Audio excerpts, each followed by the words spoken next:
Can I just start in by saying, you don't irritate me a little bit. No, seriously, this job wouldn't be what it is without push and shove and a little bit of sort of banter and, more importantly, some honest feedback wherever you happen to be in the organisation. Can I start by echoing Ian's support and comments about our colleagues that we lost this year. It is a terrible tragedy when you see incidents as we saw in Essex and as we saw in Greater Manchester, where colleagues going about their day-to-day job face such terrible circumstances. It's fair to say that thankfully is not an everyday occurrence, but it's certainly not unique, and every force faces that. Indeed, our own force had a terrible incident a couple of weeks ago where DC Kirsty Forward was chasing some burglars that they'd been surveilling and tragically fell over a bridge, fell 40 feet and very seriously injured herself. I went to visit her in hospital yesterday and I was humbled by her attitude towards the job that she was doing. It was a great, I'll be honest, it really was a great privilege to see the way she's dealing with her terrible injuries and looking forward to coming back to work. Also, of course, we had one of our special constables, Sam Towner, who was injured doing his job. He was off duty in his day job, intervened, because that's what we do, in an incident and ended up being seriously injured. So it is not unique, it happens every day, and it is a credit to everyone sat in this room that when you go out to your work, you don't know what you're going to face, and that's absolutely right that we should support you in every way that we can. This has been a very challenging year, 2 years, not least because of the issues that Ian mentioned and I know will be mentioned later on this evening. The police service has come under the spotlight. It absolutely clearly has come under the spotlight. Obviously we have been subject to things that other public sector bodies have been subject to, pensions, budget cuts, but the police service are the only service that's had the focus on their terms and their conditions in the guise of Tom Windsor's reports 1 and 2. And it's not lost on me or any of our chief officer team or indeed our senior officer colleagues that everybody in this organisation has suffered as a result of that. I know, having spoken, my son's in the job in London, and having spoken to him, the impact of Windsor 1 is starting to bite now financially. So it's not lost that we're having colleagues who are suffering. They're fed up, they're concerned, and they're worried. And don't think for 1 minute that I distance myself from that, because I know how colleagues are feeling. But that doesn't take away from the fantastic stuff people do every day. Everybody's heads down, but when it comes to dealing with a job, they step forward and they deal with difficult things. Kirsty did 2 weeks ago when she was chasing a burglar, and I know colleagues do it every day. There are examples in this county of fantastic pieces of work by everybody in this room and around there, and we definitely shouldn't make that an issue that is pushed away and ignored. Now, I will cover some of the points that Ian raised there, because it's quite right that I respond, and obviously there'll be a question and answer session a bit later on. This has been a very challenging year despite everything else that's going on. Operationally, we've dealt with the Olympics, the Jubilee, the torch coming through the county, and I know colleagues up and down the country have all stepped up to the mark on that and done a fantastic job. The making of the Olympics and the torch, as safe as it absolutely was, is a credit to everybody in this organisation. But it's not a surprise. I'll be honest, it is not a surprise to me that we have stepped up and made that safe. In particular, when other organisations stepped away from it, the hide and seek champions, I think that Ian referred to, stepped away from that. It was the police and the military that stepped up to the mark and made that such a successful event. And you need to take a pat on the back for that. I had a conversation the other day, and I was chatting about the comments that you often hear from the Home Secretary and the Police Minister. I don't think I've been to a meeting with the Home Secretary where she hasn't said, we really value the police. But you wouldn't think that when you see and listen to some of the things that she says. And certainly when I speak to colleagues around the county, that is definitely not what is felt by us. On Monday evening we met with some of our MPs, I think it was about 10 of our local MPs, where they came on to one of the subject matters they came on to was Windsor 1 and 2, and generally the morale of the force and the morale of the service. And by the way, those of you that have visited your MPs and had a session with your MPs, don't underestimate the impact that you've had because it did have an impact. They were very, very supportive of the colleagues that have gone in and spoken to them. I've not had any feedback from individuals, but that is getting the message home, there's no doubt about it. And when they asked me what I thought about morale, and I went through similar things as I said tonight, people are fed up, they're concerned, and they're worried, and they do genuinely believe that this government is not supportive of them. And it's fair to say that some of the MPs around the room were quite surprised by that. And they seemed genuinely surprised. Those that had the visits from colleagues to their surgeries were not as surprised. They in fact were quite supportive, and in the room was Damien Green, the police minister, and they did actually try to lobby him at the meeting.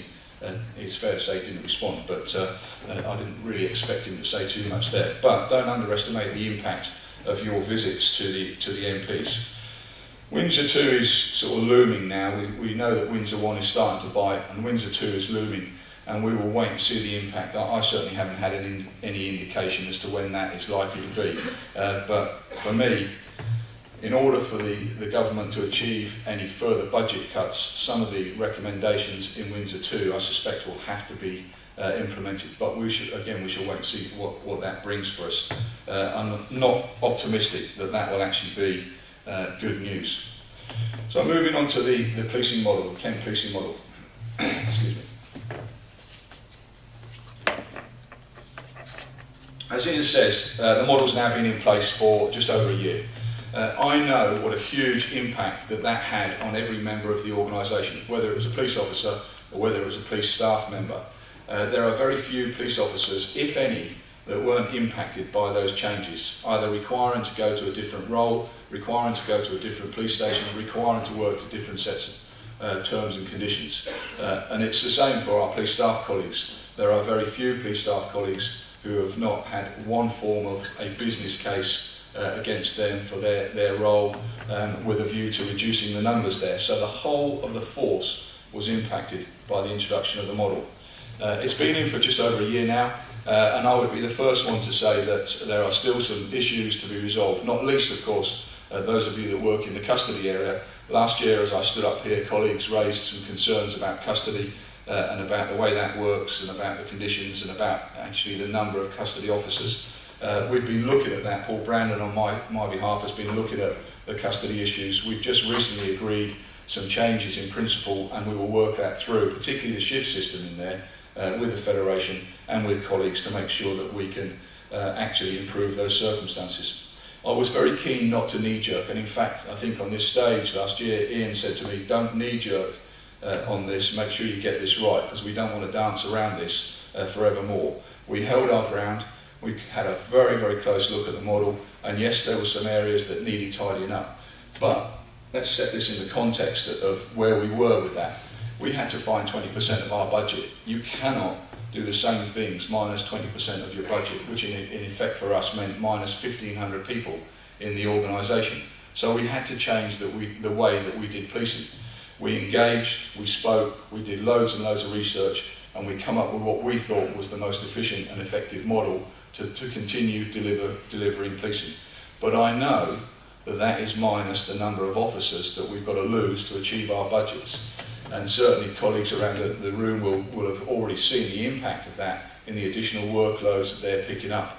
That was inevitable if we take out 1,500 people from the organisation. I regularly get challenges as I go around the force saying, well, I work on response and we haven't got enough people, we need to have more people to go and do the job on response. And then I'll meet a neighbourhood officer and say, we haven't got enough people on neighbourhoods, we need more people on neighbourhoods. And of course I can move people around the organisation, as you'd expect. But if I take people and put more people into neighbourhoods, I've got to find them from somewhere else. So do you want me to take them from response? Do you want me to take them from CID and so on? These are very difficult balancing acts. So I'm not offering up an excuse here. I'm just saying that these are very difficult decisions to be made. And it is a credit to colleagues around the county that they are able to manage the additional burden of work that is coming your way. And it's fair to say that whilst the number of officers continues to reduce, and we're only about halfway through, or just over halfway through, the requirement for CSR1, the reduction requirement for CSR1, Comprehensive Spending Review 1, and yet the demand is not going to go down. In fact, quite the contrary. When we introduced the 101 system, I suppose we shouldn't have been surprised that when we made it very simple for the public to contact us, they did contact us, and so our workload and our volumes started to increase. Thankfully, as a result of the work that you do, we have seen crime come down. There are 6,000 less crimes each year from 2 years ago. So that helps, but it doesn't mean that you're not going to be busy. I know colleagues are out there very busy every day dealing with the incidents as they come up. So did we get the model right? I would say by and large yes, but it still needs some polishing. I mentioned the custody side. The neighbourhood teams. Again, this is a question that came up at a series of roadshows that I did, particularly around, well, hang on, you told us what you wanted from neighbourhoods. We're not doing that. We haven't got time to do that. And I'll be honest, my initial thinking around neighbourhoods was pretty traditional, that we would put 400 odd more people into neighbourhoods, and by the way, we would be able to continue doing all of the stuff that neighbourhoods did, but with more people. That was probably naive, and certainly my thinking has now matured around the role of neighbourhoods. Will we ever get to the point where we're doing sort of neighbourhoods in the old-fashioned style? I don't think we will now, because we've moved on from there, and the neighbourhood policing is different. I accept that, and I've certainly accepted that the model won't deliver for me what I thought I wanted 2 years ago when we first designed this. But what I would say is all of the work that the neighbourhoods teams are doing, they're doing in the neighbourhoods. So in some respects that is a form of neighbourhood policing. Interesting feedback from our partners. I was at the Kent Forum a little while ago where I was given an update on where we are with the model and things like that.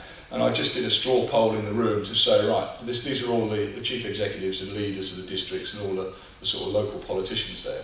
In my straw poll question was about, what moans and groans and complaints are you getting from the public, particularly around neighbourhoods? And in fact, the answer was very few.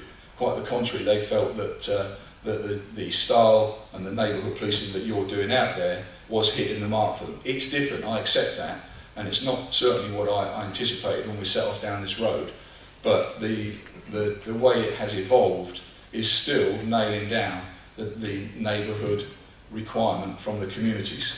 And maybe that's sort of a positive thing that they've matured their thinking as well. So yeah, I accept that the traditional sense of neighbourhood is not what we had anticipated, but that's where we are, and without an increase in resources, particularly police officer numbers, we're unlikely to be able to deliver the more traditional style of neighbourhood policing. Ian mentioned about silos. I've been in the job a long time now, and I can't ever recall a time when there wasn't a silo mentality. And certainly when I was on a specialist department, if someone would come in and say, will you do that? Hang on, let me just check. No, it's not on my list. That's somebody else's job. I don't say that flippantly because that's not a good place to be. If you look at your badge, it all says Kent Police, and that's what we want to be. That's what my ambition is. Let's deal with issues in Kent Police by Kent colleagues. And if I happen to be able to pick up somebody else's role because I've got a free period or something like that, then why shouldn't I? And I would certainly encourage all of the colleagues in the room, and certainly all the supervisors and managers in the room, to start adapting and adopting that attitude. Will we ever reduce and do away with silo mentality? Very unlikely. I resisted quite strongly when we were designing the model not to put out lists, and I got a lot of questions and requests from colleagues to say, well, look, write a list of what I've got to do. But I know what happens when you write a list. That's what you do. You do what's on the list. And it's dead easy to say, no, it's not on my list. I'm not doing that. Well, if it's not on your list and it's not on somebody else's list, it falls between the cracks. I certainly don't agree with silo working. I know it's there, but the only thing that will overcome that is us having a mature attitude towards working together. At the end of the day, we're all part of Kent Police, and I know Ian's comments in there about, is that right? It isn't right. I accept it isn't right, but we're the ones that can actually fix that, and we're all of the people in the room can fix that.